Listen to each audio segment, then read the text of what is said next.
ನೀವು ನಂಬೋದಿಲ್ಲ, full time ಬಂದು 24ಇಂದ 44ಗೆ ಹೋಯ್ತು, ಆಮೇಲೆ 80 ಮೇಲೆ ಹೋಯ್ತು, ಆಮೇಲೆ 2 ಲ್ಯಾಕ್ ಹೋಯ್ತು. ಓ 2 ಲ್ಯಾಕ್ ಹೋಯ್ತು. ಅಲ್ಲಿ ಹೋದ ತಕ್ಷಣ ಅಲ್ಲಿ ಒಂದು ಪ್ರಾಬ್ಲಮ್ ಆಯಿತು ನಂದು.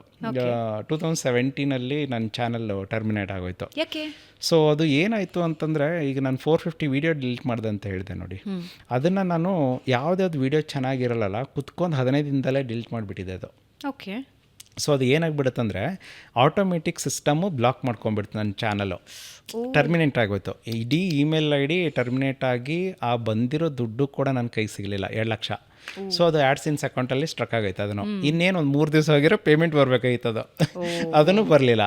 ಆಮೇಲೆ ನಮ್ಮ ಅಣ್ಣಗೆ ಹೇಳಿದೆ, ಅದೇ ಅಣ್ಣ ಮನೆಗೆ ಹೋಗಿ PGಗೆ ಬಂದಿದ್ದು ಅಷ್ಟೇ, ಜಸ್ಟು ಅದು 2017 ಜಾನ್ವರಿ 1 ಆಗಿದ್ದು ಅದು. ನಾನು 450 ವೀಡಿಯೋಸು 15 ಡೇಸಲ್ಲೇ ಮಾಡಿರೋದು. ಏನಕ್ಕಂದರೆ ಈಗ ಯಾರೋ ಹ್ಯಾಕ್ ಮಾಡ್ಕೊಂಡಾಗ ಮೇ ಬಿ ಸಡನ್ ಚೇಂಜಸ್ ಮಾಡ್ತಾರೆ, ಅದು ಆಟೋಮೆಟಿಕ್ ಸಿಸ್ಟಮ್ ಬ್ಲಾಕ್ ಮಾಡ್ಕೊಂಡಿರೋದು. ಬಟ್ ಏನಂತ ಪರ್ಟಿಕ್ಯುಲರ್ ರೀಸನ್ ನಮಗೂ ಗೊತ್ತಿರಲಿಲ್ಲ, ಏನು ಬ್ಲಾಕ್ ಆಯಿತು ಅಂತ. ಆಮೇಲೆ ನಮ್ಮ ಅಣ್ಣ ಫೋನ್ ಮಾಡಿದೆ. ನಮ್ಮ ಅಣ್ಣ ಬೇರೆ ಫಸ್ಟು ಬೈದಿದ್ದ ನನಗೆ.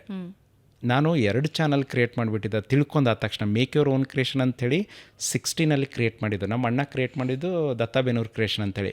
ಅವ್ನು ಬೈತಿದ್ದ ಮೊದಲೇ, ನೀನು ಒಂದೇ ಕಂಟೆಂಟ್ 2 ಚಾನಲಲ್ಲಿ ಹಾಕ್ತಿದ್ದೆ ಅಂತಂದ್ಬಿಟ್ಟು. ಸೊ ಏನಪ್ಪ ಹಿಂಗಂದು ನಾನು ಏನೋ ಟ್ರೈ ಮಾಡೋಣ ಅಂತಂದ್ಬಿಟ್ಟು ನಮ್ಮ ಮನೇಲಿ ಹೈಯೆಸ್ಟ್ ಮಿಸ್ಟೇಕ್ ಮಾಡಿರೋ ನಾನು ಯೂಟ್ಯೂಬ್